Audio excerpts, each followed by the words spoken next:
آج ہم بات کر رہے ہیں شام غریباں کی۔ یہ 10 محرم 61 ہجری کی رات ہے، کربلا کے واقعے کے فوراً بعد۔ ہمارے پاس جو مواد ہے وہ اسی رات کے آپ کہہ لیں تاریخی پس منظر اور واقعات کا احاطہ کرتا ہے۔ مقصد آج یہ ہے کہ ان ذرائع کی روشنی میں دیکھیں کہ اس رات کیا ہوا، اس کی اہمیت کیا ہے۔ ظاہر ہے یہ سب امام حسین اور ان کے ساتھیوں کی شہادت کے بعد پیش آیا۔ تو اچھا آئیے دیکھتے ہیں یہ ذرائع کیا بتاتے ہیں۔ سب سے پہلی بات جو یہ مواد سامنے لاتا ہے وہ میدان کربلا میں شہداء کی لاشوں کا منظر ہے، بے گورو کفن۔ امام حسین، حضرت عباس، حضرت علی اکبر، قاسم اور دوسرے شہداء، ان کے جسد خاکی وہیں پڑے تھے۔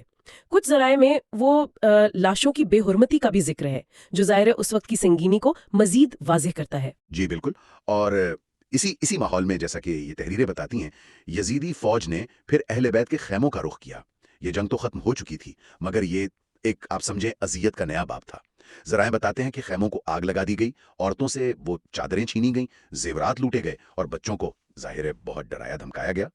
اچھا، ان تحریروں میں یہ جو حملہ تھا خیموں پر، اس کی نوعیت کیا بتائی گئی ہے؟ یعنی کیا یہ صرف لوٹ مار تھی یا کچھ اور بھی تھا؟ دیکھیں، یہ صرف لوٹ مار نہیں تھی۔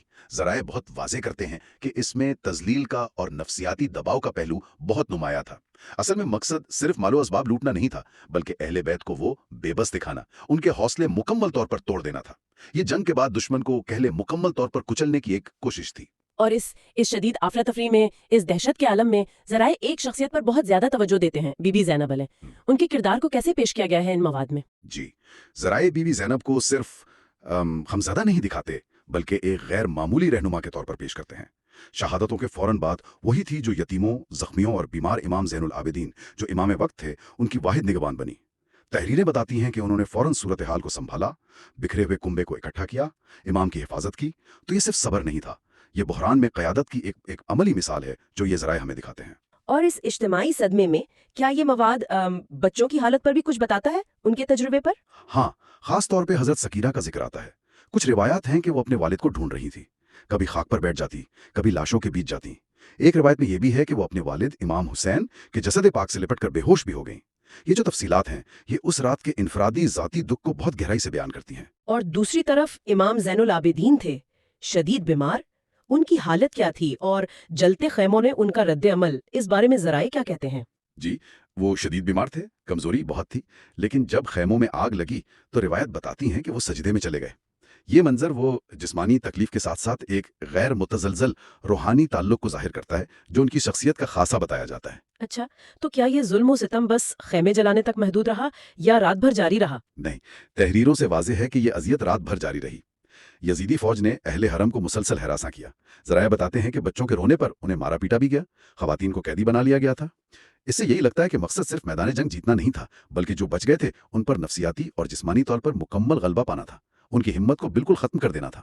تو اگر ہم ان ساری تفصیلات کو جوڑیں جو ان ذرائع میں ملتی ہیں تو ایک تصویر بنتی ہے، ایک اندھیری رات، جلتے خیموں سے اٹھتا دھواں، ریت پر سہمے ہوئے بچے، لاشوں کے درمیان پھرتی ہوئی خواتین، ایک بیمار امام، اور ان سب کے بیچ بی بی زینب کی ہمت اور ثابت قدمی، اور ہر طرف آہیں اور سسکیاں۔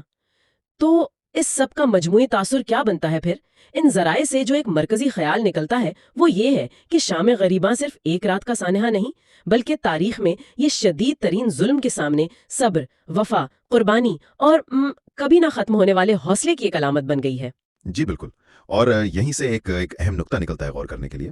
کچھ ذرائع شام غریباں کو ظلمت میں ایک چراغ کہتے ہیں۔